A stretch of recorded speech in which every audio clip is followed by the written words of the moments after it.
All right, so notice what it says. Let's go ahead and start reading in verse 1 of Zechariah chapter 2. It says, I lifted up mine eyes again and looked, and behold, a man with a measuring line in his hand. Then said I, Whither goest thou? And he said unto me, To measure Jerusalem, to see what is the breadth thereof, and what is the length thereof. And behold, the angel that talked with me went forth, and another angel went out to meet him, and said unto him, Run, speak to this young man, saying, Jerusalem shall be inhabited as towns without walls, for the multitude of men and cattle therein.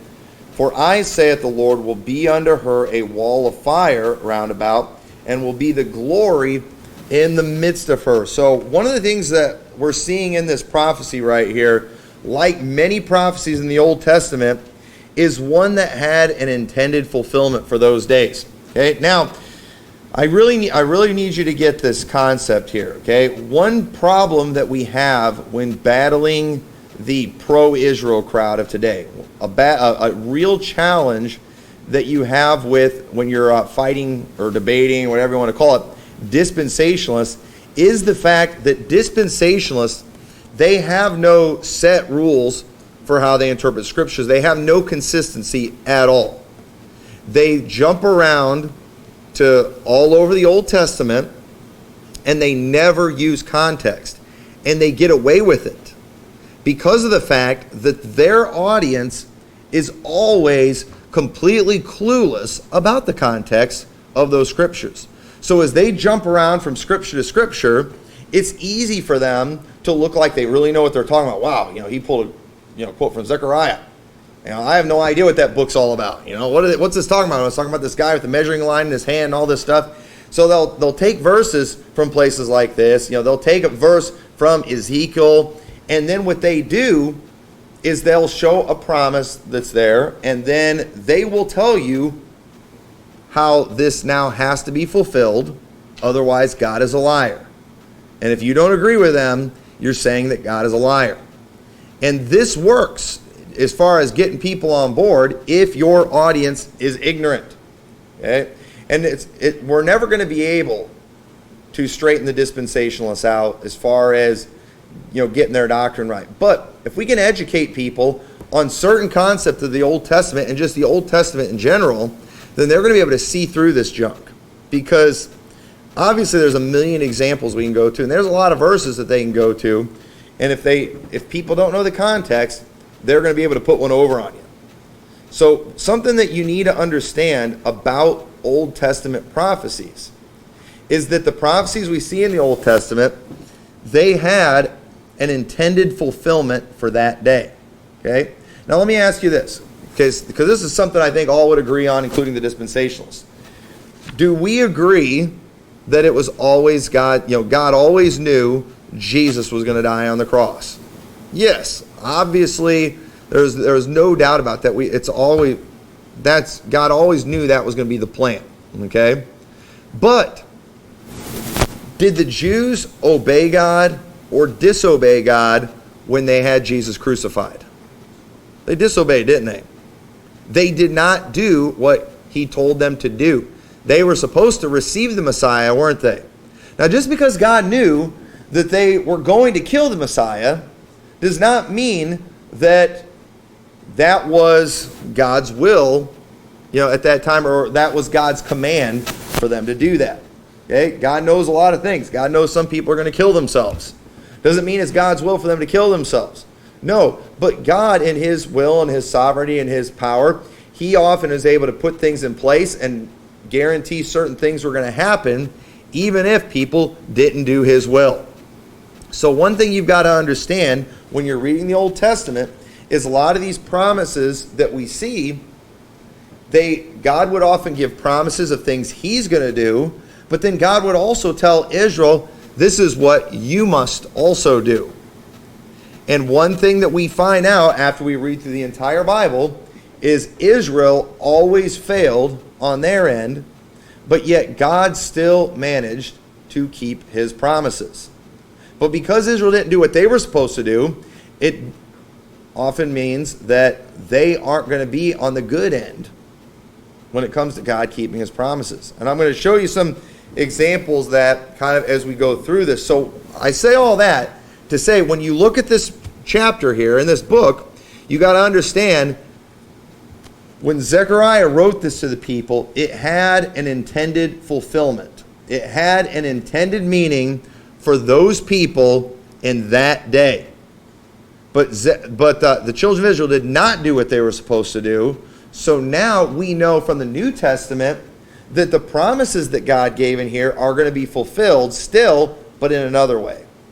Showing God always comes through on his end, even though people fail on their end. With the dispensationalists, where they mess up, is they fail to see the intended, purpose for that day, and to see that Israel missed the boat. That's where they mess up big time. And so, as we go through this, hopefully you'll understand what I'm talking about, and this will be really clear. So many prophecies like this also came with certain promises of God that must come to pass. So in this prophecy, it did not come to pass as originally intended in those days. It didn't come to pass because they didn't do what they were supposed to do. So now there's a new way, and these things will now be fulfilled under the new covenant. Okay? Israel, they were not supposed to kill Jesus, but they did. So now the promises are going to be fulfilled under the new covenant, and that changes some things. So keep all that in mind. So even in the New Testament, we can see even though Israel failed to do their part, God will still fulfill his promises. So let's look at this chapter and how it was meant to be interpreted in those days. So in these first 5 verses that we read, we see that God is letting a nation that had been in distress for 70 years, and in many ways even longer, he let them know that he was going to protect them and that he was going to dwell with them. Okay? That's a promise, folks. God said, I'm going to dwell in the midst of you. Remember that. Okay? Yes, I'll agree with the dispensationalists. God is going to dwell in the midst of them. He's saying this to Israel. They've been, and really, in reality, they've been in distress more than just the 70 years. They had the time when the Assyrians were threatening them. God ended up protecting them in that situation. But throughout their entire history, they've constantly had nations coming in, oppressing them, fighting them. They were always in danger. They always had challenges. And God is telling Israel, who needs comfort after all that they've been through for over 70 years, to say, one of these days I'm going to come and I'm going to dwell in the midst of you. And understand, I believe it was originally intended for that to start a long time ago. Now, God always knew it wasn't going to happen that way. But did you know that God is still going to keep that promise of dwelling in the midst of his people? That's still going to come to pass. So that's what he's talking about in verse 5. It says, For I, saith the Lord, will be a wall of fire round about, and will be a glory in the midst of her. Verse 6, Ho, ho, come forth and flee from the land of the north, saith the Lord, for I have spread you abroad as the 4 winds of heaven, saith the Lord. That's a reference to the North Pole in proof of Santa Claus right there. That's a little code that God put in there. No, I'm just kidding. I've heard people bring that verse up before. But notice what he says. I've spread you abroad as the 4 winds of heaven, saith the Lord. Okay? Now let me ask you, and you've got to know this, folks. If you don't know this, some dispensationalist is going to be preaching out of Matthew 24, and he's going to jump back to Zechariah chapter 2, and he's going to use this verse here to teach some stupidity. And if you don't know what this passage is talking about, you might think, wow, he's really got something there. But if you know what this passage is talking about, you're going to understand this man is a fool and ignorant. Okay? He had spread them abroad in the 4 winds. When did this happen? This was a result of the Babylonian captivity. They got scattered throughout the whole world. After the Babylonian captivity, you had the Medes and the Persians come. The Jews were scattered abroad during this time. And it was during this time, when they're about to rebuild their walls and rebuild the temple, where God is calling them to come back to Jerusalem. He's calling them to come back. God is trying to regather his people. This is not something that was meant for thousands of years in the future. This was something that was meant back then in those days. But let me ask you this. Did they all come back? No, they didn't. Israel did not regather like they were supposed to. They didn't come back. You know, one problem that the Jews have always had is they've always gotten comfortable wherever they're at. And they don't want to leave. You know, God had to practically drag them out of Egypt, and then while they're in the wilderness, they kept wanting to go back to Egypt, didn't they? That's how they've always been. And that's why, you know, even people like Hitler, who some people say is a Jew, and I don't know if that's true or not, oppressed his own people. That's why the Rothschilds and things have oppressed their own people. Why? Because Jews always are comfortable where they're at, and they're trying to get them to go back to their land. And that's why a lot of people think the Holocaust was all about trying to make them all want to go back to Israel. I don't know, that's possible, I guess. But the problem is that's not their land over there. And even if it was, that's a really weird way of doing it. But anyway, notice what he says in verse 7. Deliver thyself, O Zion, that dwellest with the daughter of Babylon. God's calling on them to come back to Jerusalem. He's calling on them to get out of Babylon. God's going to punish these nations where they've been scattered abroad. That's why he's telling them to get out of there. One, they're supposed to be in their land. But two, God is about to judge these other nations. So he's calling them out of that land. Okay? This is not, once again, this is not a prophecy for the future. This was for then, during that day. God was trying to regather his people. This was not obeyed. We see in the New Testament, you read the book of James. How does the book of James start? It's written to the 12 tribes that are scattered abroad. For over 400 years later, and they still haven't come back. Even though they had a temple there, they still didn't come back like they were supposed to. And so, you know, they said they always got comfortable wherever they were at. So now turn over to Matthew chapter 24, all right? Because I'm going to show you a fatal error the dispensationalists make when interpreting Matthew chapter 24. And I know people, too, that would not consider themselves, you know, hardcore dispensationalists, but yet, once again, everyone uses dispensationalism when they need it. And if you're pre-trib, you're going to need it all the time. That's just all there is to it. You have to have the dispensational double talk. So, Matthew 24, 29 through 31, we love that passage, don't we? That's our in your face to them, right? Because they don't have a verse that says before the tribulation, but we have one that says after the tribulation. Okay, and you all know this verse. Everybody's got it tattooed to the back of their eyelid in here. But look what it says. Immediately after the tribulation of those days, the sun shall be darkened, the moon shall not give her light, and the stars shall fall from heaven, and the powers of the heaven shall be shaken. And then shall appear the sign of the Son of Man in heaven, and then shall all the tribes of the earth mourn, and they shall see the Son of Man coming in the clouds of heaven with power and great glory. And before I get to this next verse, if I could just stop and say, that was one of the things that blew my mind when I started going post-trib, is that people were saying this wasn't the rapture. Even in my most hardcore pre-trib days, I always believed this was the rapture. I mean, how could it not be the rapture? You know, it just, and so when all of a sudden I started hearing people say this isn't the rapture, I'm like, you're crazy.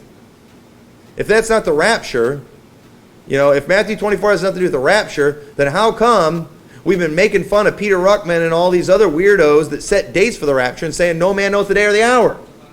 We've been using that verse forever against the Herald Campings and every nut job out there that tried predicting the day of the rapture. And you're now going to tell me, because I finally noticed that it says after the tribulation, that's no longer the rapture? That's not fair. Okay? But that's what they do. And they all use no man knoweth the day or the hour to prove we don't know the day of the rapture. But then when you go and you show them it's after the tribulation, then all of a sudden they change the subject. It's not about the rapture. All right? So what do they do, though? When you really, if you can really press them on this, if they haven't run away screaming yet, what do? They'll go to verse 31, and he shall send his angels with a great sound of a trumpet, and they shall gather together his elect from the four winds, from one end of heaven to the other. Now, you and I, us poor saps, we think the elect are the saved. But they will tell it, no, the elect is Israel. He's gathering them from the four winds, like we see in Zechariah chapter 2, in verse 6, for I have spread you abroad as the four winds of heaven, saith the Lord. Right there. It's Israel. They've been scattered all over.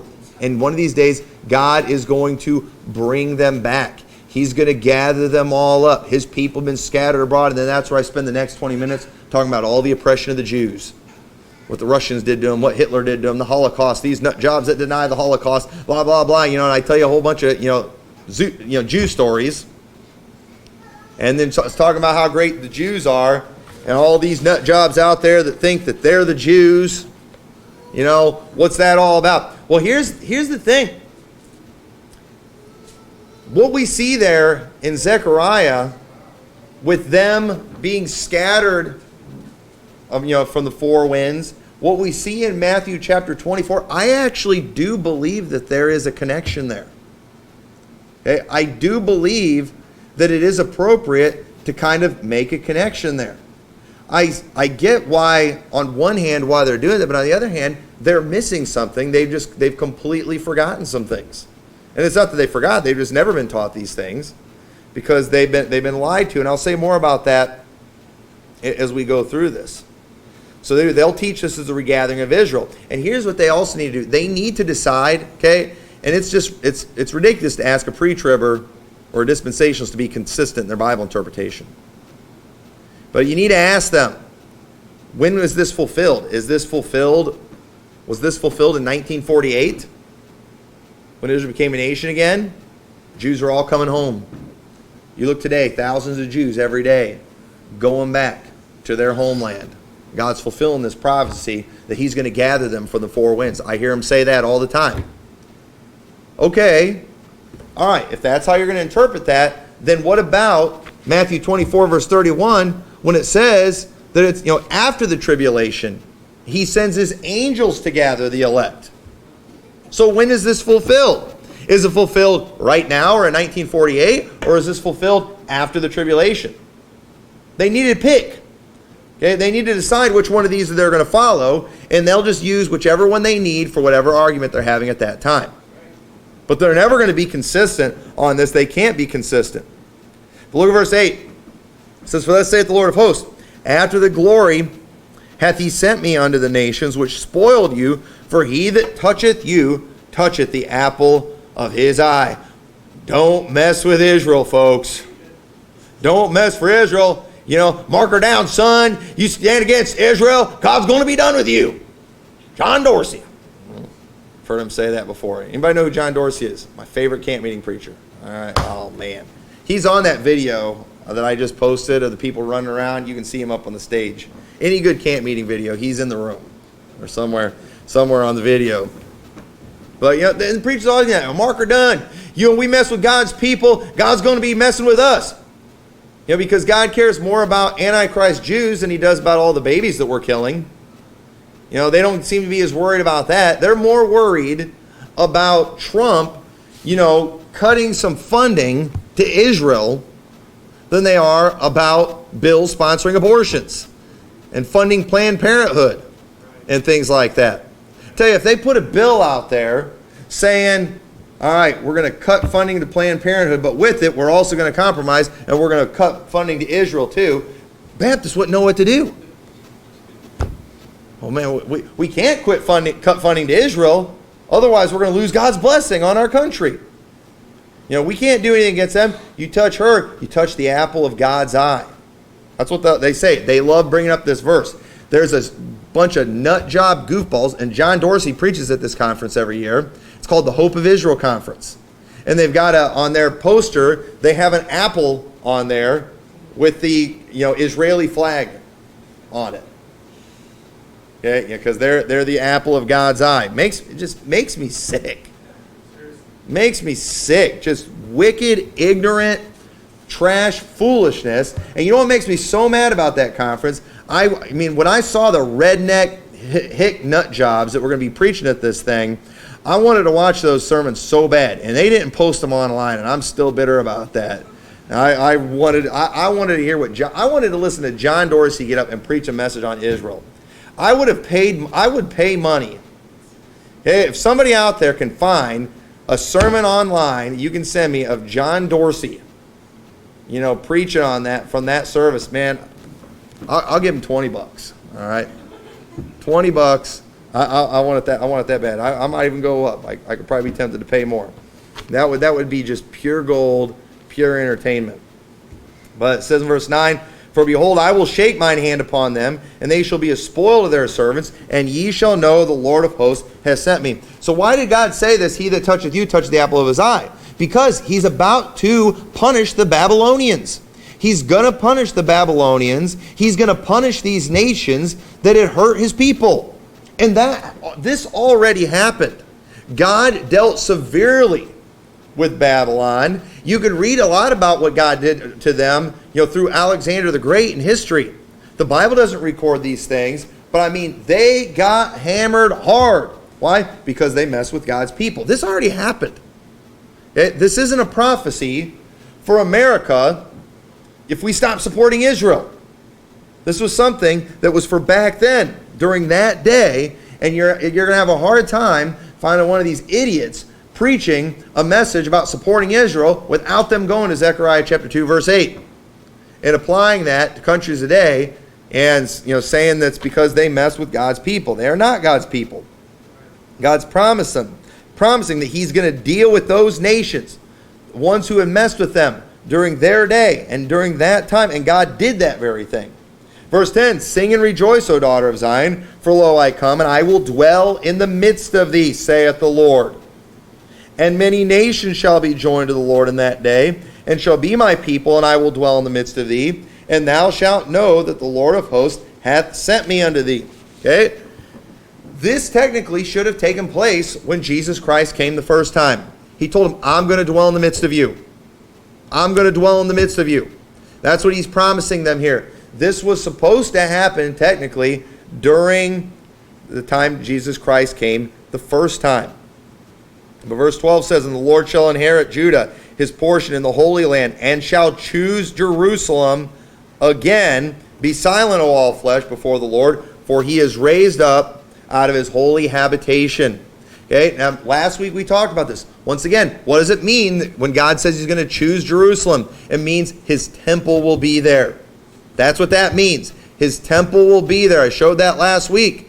They didn't have a temple during this time. It had gotten destroyed by the Babylonians, but God has now commissioned them to build another one. Haggai and Zechariah, they're prophesying these things to the people to get them to get to work, to get these things built. Why? Because God's going to yet choose Jerusalem again. In other words, his temple is going to be there again. That's what this is talking about. And they rebuilt the temple. This is not something that's for the future. This is something that already happened. Okay? So I'm gonna do a little review here when we were from Malachi chapter 3. Okay? If you didn't see that message, go back and watch it. But what was supposed to happen when Jesus came the first time? Verse 1 of Malachi chapter 3, behold, I will send my messenger, and he shall prepare the way before me, and the Lord whom ye seek shall suddenly come to his temple. Even the messenger of the covenant, whom ye delight in, behold, he shall come, saith the Lord of hosts. But who may abide the day of his coming? And who shall stand when he appeareth? For he is like a refiner's fire and a fuller's soap, and he shall sit as a refiner and a purifier of silver. And he shall purify the sons of Levi, and purge them as gold and silver, that they may offer unto the Lord an offering in righteousness. Then shall the offering of Judah and Jerusalem be pleasant unto the Lord, as in the days of old, and as in the former years. And I will come near to you in judgment, and I will be a swift witness against the sorcerers, and against the adulterers, and against false swearers, and against those that oppress the hireling in his wages, the widow, the fatherless, and that turn aside the stranger from his right, and fear not me, saith the Lord of hosts. Very clearly, when Jesus came the first time, John the Baptist was to prepare the way of the Lord. He was to get these people ready to receive him. And then Jesus Christ, he would purify these people. He was going to be like a refiner's fire. And then they would be able, he was going to purify the priests. He was going to purge them. And then they were going to be able to offer up a sacrifice acceptable to the Lord. But remember what the disciples asked Jesus. Hey, the scribes say that Elias must first come. And Jesus said, yes, Elijah shall surely come and restore all things. But what did he say? They killed him. And he said, and they're going to do the same thing to me. Do y'all see what Jesus is saying there?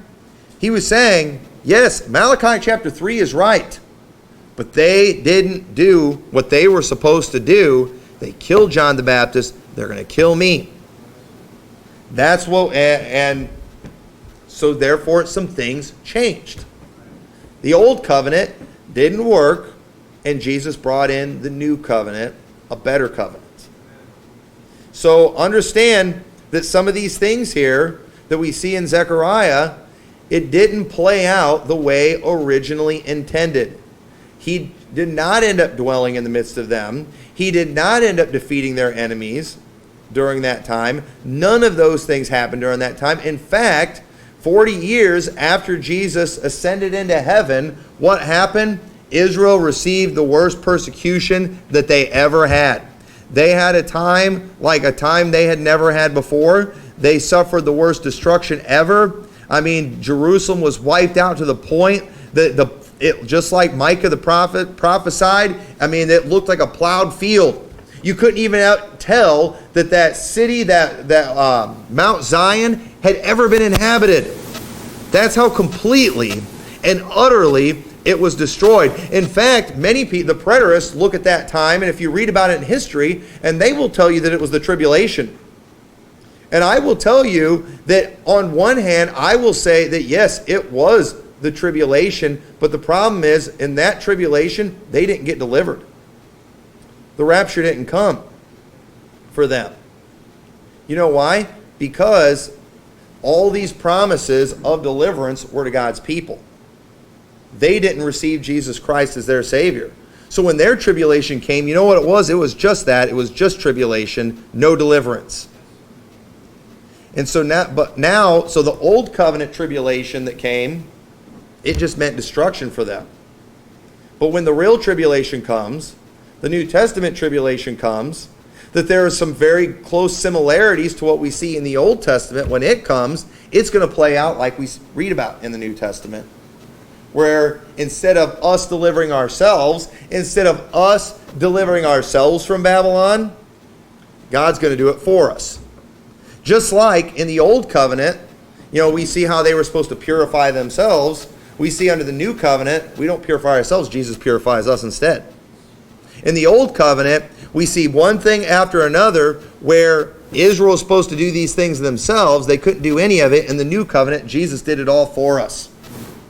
That is why we even have a chance. That's why when whoever that idiot was that put that video out, I think he's out of Mike Allison's church, that he's put these videos out against marching to Zion and against what we teach. And he's talking about, these people, they say that, Israel couldn't keep the covenant, but they act like they have.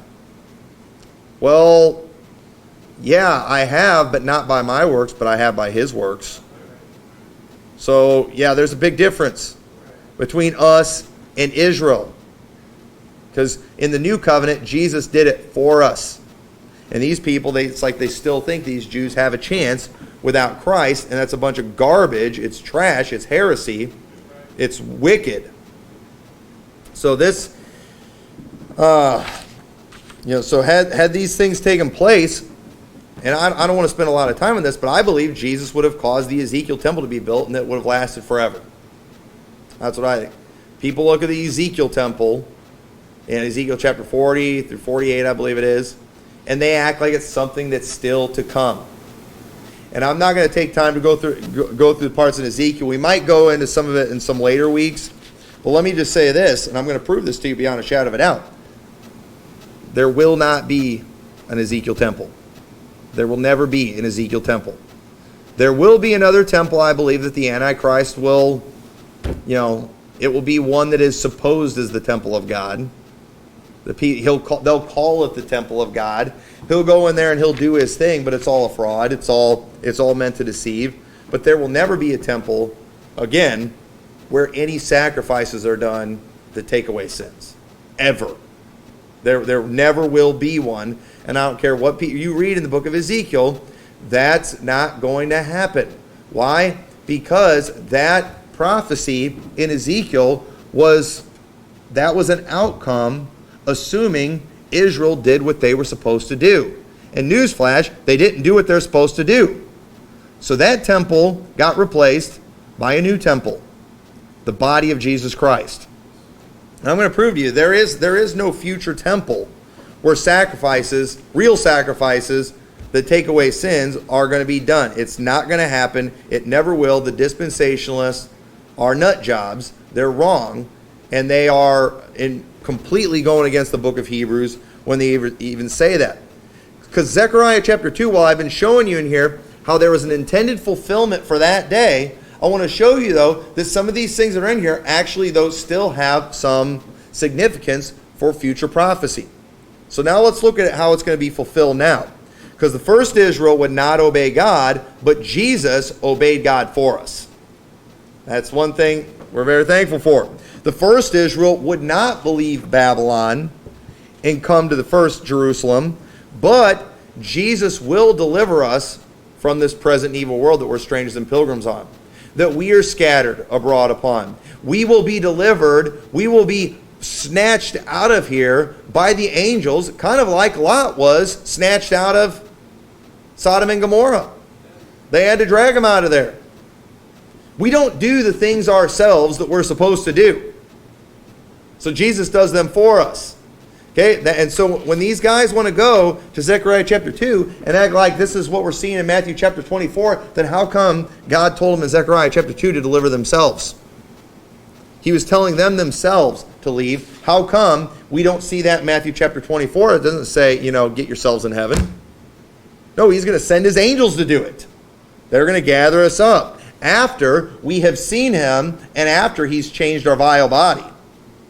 Because we can't purify ourselves in a way that would be acceptable. We can't go to heaven in this condition. But yet we know that one of these days when we see him, we're going to be like him, for we shall see him as he is. He's going to change our vile body, not us.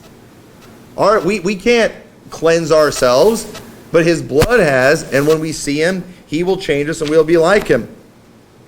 So in Zechariah 2, once again, they were supposed to deliver themselves. In Matthew 24, Jesus delivers us himself. The glory of God could not dwell in the first Jerusalem because they wouldn't purify themselves. But the glory of God will dwell in the new Jerusalem and with us because Jesus purified us himself. That's what he gets all the glory. We are not worthy, but he is worthy. Zechariah 2:10 says, "Sing and rejoice, O daughter of Zion, for lo, I come, and I will dwell in the midst of thee, saith the Lord. And many nations shall be joined to the Lord in that day, and shall be my people, and I will dwell in the midst of thee. And thou shalt know that the Lord of hosts has sent me unto thee. And the Lord shall inherit Judah his portion in the Holy Land, and shall choose Jerusalem again." Now, and this is where the dispensationalists get people. If you don't understand that there was an intended outcome for that day, if you don't understand that the dispensations are going to come along and they're going to say, when was that fulfilled? These guys want to say that the first part of the chapter was fulfilled, back during that day. But when did that happen? That never happened. Obviously, this, hasn't been fulfilled. And so, what do we say in that situation? Well, once again, when it came to Israel's part, they didn't do their part. But when it comes to God and what he says he's going to do, he is going to do those things, but it's going to be in a different way under the new covenant. And just so you all know, God is going to dwell in the midst of his people. But what does that look like in the new covenant? What does the new covenant teach us? Because the old covenant did not work. And that's what they all forget. That's what they don't want to pay attention to. And let me just say it one more time. There will not be a millennial reign temple. And there will not be a new heaven and new earth temple. There will not be, or there will not be a temple, I should say, made with hands. Okay? There will be a temple, but not one made with hands. Ezekiel chapter 37, verse 24. All right? This is Ezekiel 37 before we get to chapters 40 through 48, where it goes into great detail about this future temple. But look what it says in Ezekiel 37, verse 24. "And David my servant shall be king over them, and they all shall have one shepherd. They shall also walk in my judgments, and observe my statutes, and do them. And they shall dwell in the land that I have given unto Jacob my servant. wherein your fathers have dwelt, and they shall dwell therein, even they and their children and their children's children forever. And my servant David shall be their prince forever. Moreover, I will make a covenant of peace with them. It shall be an everlasting covenant with them. I will place them and multiply them, and will set my sanctuary in the midst of them forevermore. Y'all see that right there? That proves right there God's not done with Israel. Okay? And then notice how he mentioned again, I'm going to set my tabernacle, or my sanctuary, in the midst of them forevermore. My tabernacle also shall be with them. You ought to underline these verses. My tabernacle shall also be with them. Yea, I will be their God, and they shall be my people. And the heathen shall know that I, the Lord, do sanctify Israel, when my sanctuary shall be in the midst of them forevermore. Okay? Now, a dispensationalist would tell you that this is that Ezekiel temple that we see in chapters 40 through 48. And yes, that's what it was talking about, but understand that that was under the intended outcome for this prophecy. Okay? And notice that temple. They say this is something that is to come. And yes, it is to come, but not in this way. Because this temple that he mentions, or this tabernacle, it's one that will be in the midst of them forever. They would say that's a building. Okay? They will argue with this. They will fight you on this. They will say, no, this is a physical building that's referring to. I say that it's not going to happen. That is not going to happen. There will not be a physical building in the midst of his people forevermore. So well, you're going against Ezekiel 37. Well, I'm not the one who violated the terms of the first covenant. I would have if I'd have been there during that time. But thankfully, Jesus fulfilled that new covenant for me, so I'm not worried about the old covenant. I'm not under the law. I'm under grace. Look at what Zechariah 6 verse 12 says. And speak unto them, saying, Thus speaketh the Lord of hosts, saying, Behold, the man whose name is the branch, and he shall grow up out of his place, and shall build the temple of the Lord. Physical temple, made with hands. Original intent. Okay? Even he shall build the temple of the Lord, and he shall bear the glory, and shall sit and rule upon his throne. And he shall be a priest upon his throne, and the council of peace shall be between them both. And the crowns shall be to Helam, to Tobijah, to Jediah, and to Hen the son of Zephaniah for a memorial in the temple of the Lord. And they that are far off shall come and build in the temple of the Lord. And ye shall know that the Lord of hosts has sent me unto you. Watch this. And this shall come to pass if ye will diligently obey the voice of the Lord your God. Y'all see that right there? That's a pretty important disclaimer that's put in right there. This will come to pass if you will do this. What will come to pass? He's going to build this temple that's going to be in the midst of you. If ye will diligently obey the voice of the Lord your God. So what happens if they don't? That's a good question, because they didn't. They didn't. We now need to look at that. Now when we read these prophecies, it's important that we go and we ask ourselves, well, you know what? These are some cool outcomes that were prophesied here, but something needed to happen. They were supposed to obey. They didn't. So that kind of cancels some things out, doesn't it? Yeah, but God's promises, they always come to pass. Yep. And he promised if they didn't, then that wasn't going to happen for them. But yet the things that God promises, he still makes them to come to pass anyway, doesn't he? But sometimes it comes out a little different than originally intended. But whatever happens, okay, whenever God makes a promise that if you'll do a certain thing, if you mess that up, anything that God has promised that he was going to do no matter what, if something changes, it's always for the better. Everything in the New Testament under the New Covenant is better. That's why you constantly see that word in the book of Hebrews. You constantly see the term better over and over again because everything is better. And I believe that God will keep the promise of dwelling in the midst of his people, building a tabernacle, doing all these things that he promised, but it's actually going to be done in a better way under the new covenant. And so what does this look like? Do we have something to look forward to? Well, you better believe we have something to look forward to.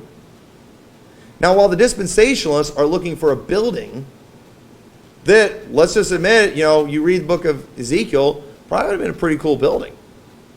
I'd like to see what a building like that would look like.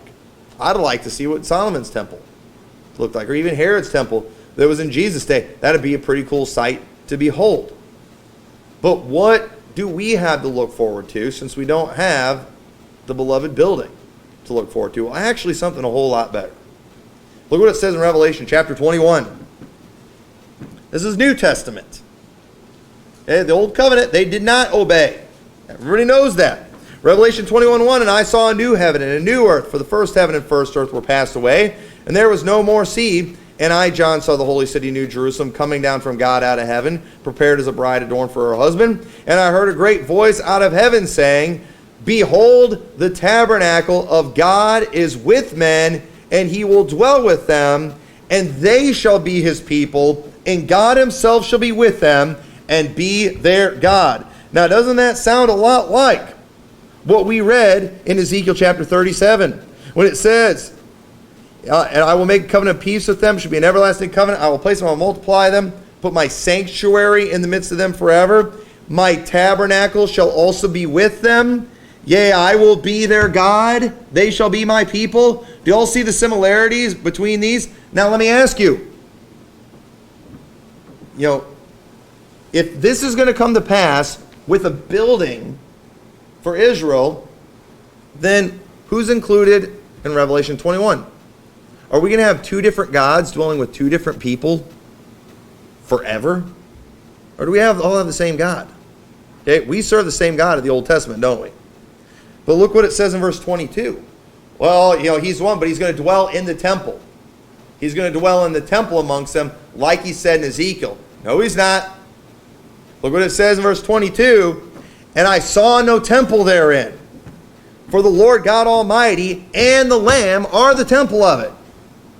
Case closed. No future temple. That temple that they talked about in Ezekiel and Zechariah was one that was going to last forever. Not just for the millennial reign. It was one that was going to last forever. And yet here in Revelation, where he's saying the exact same things, where the fulfillment of Ezekiel 37 comes to pass, it flat out says there is no temple. Why? You know why? Because Jesus Christ, his body was the temple. That's why he said to them, destroy this temple in 3 days, I will raise it up again. You know what Jesus built? You know what Jesus did that was so much better than a building? You know what he did? He went and he just was the sacrifice himself.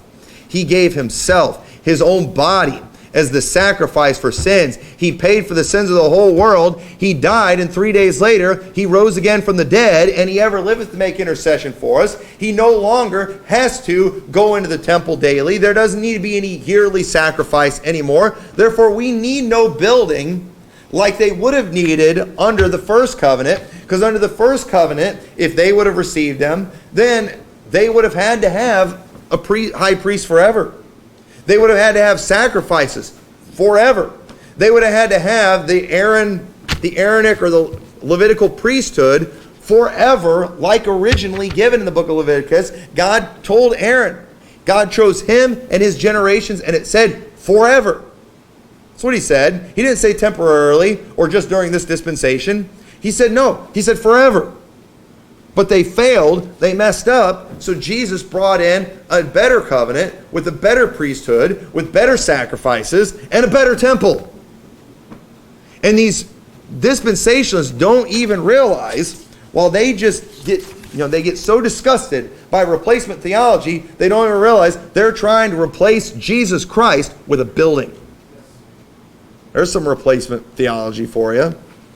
They have no idea what they're talking about, and they are preying on the ignorance of God's people when it comes to Old Testament scriptures. When you read Old Testament prophecies, You've got to understand, not everything is going to play out as exactly as laid out in those passages because of the fact there were some disclaimers in there. These were the outcomes, assuming Israel obeyed. And they didn't. Just like you as parents, you often give your children instructions and sometimes even promise rewards, assuming they obey. When they don't obey, it changes the outcome. If you tell your kids, if you're good, you're going to get candy when I get home. And then you come home and the house is torn apart. Found out they weren't good. And they're like, but you promised candy. You're a liar. I said if you were good. So now you don't get the candy. Now I get the candy. You know? Or somebody else is going to eat this candy. And Israel didn't do what they were supposed to do. And so you know what? Somebody else got their candy. Spiritual Israel got it. They got it instead. And the truth is, they could still get in on it if they'd get saved. If they would get in on the new covenant, if they would trust in Jesus Christ. But until they do that, they're done for. There is no building to look forward to. And so it's important that we understand these concepts. And keep these things in mind too, because later when we get in the book of Zechariah, we're going to kind of see a little bit of a shift that I think is pretty interesting when we get to kind of the second part, to a vision that he had, I think 2 months or some months later. We kind of see a shift on things here that I think are going to be interesting. But so far, everything we've been looking at, it's been assuming the first covenant gets kept. There's promises in there that, yes, they still could be applied to future. If you want to connect, them delivering themselves from Babylon to Matthew and the four winds to Matthew 24, you can make a connection there, but you must note the extreme difference between delivering themselves and God delivering them. That's the difference between the old covenant and new covenant right there. So when you realize that, then you'll see the connection, but you're also going to see the difference too and understand why Matthew 24 is not talking about gathering the Jews. It's talking about gathering us. There's no doubt about it. That's the rapture. And the pre-tribbers, they've just got to come to grips with that and admit they were wrong. But let's pray. Dear Lord, we thank you so much for your word. We thank you for the clarity of it. I pray you'll help us to, Lord, take these things, apply them. I pray we'll read them. I pray we'll remember them. Lord, it's a lot of deep stuff, a lot of detail, but it's so important, Lord, that we've got to stop letting the dispensationalists put one over on us just because of our ignorance of some of these passages. Help us to see the truth for what it is. Help us to understand the context of these things so we won't be deceived. In your name we pray. Amen.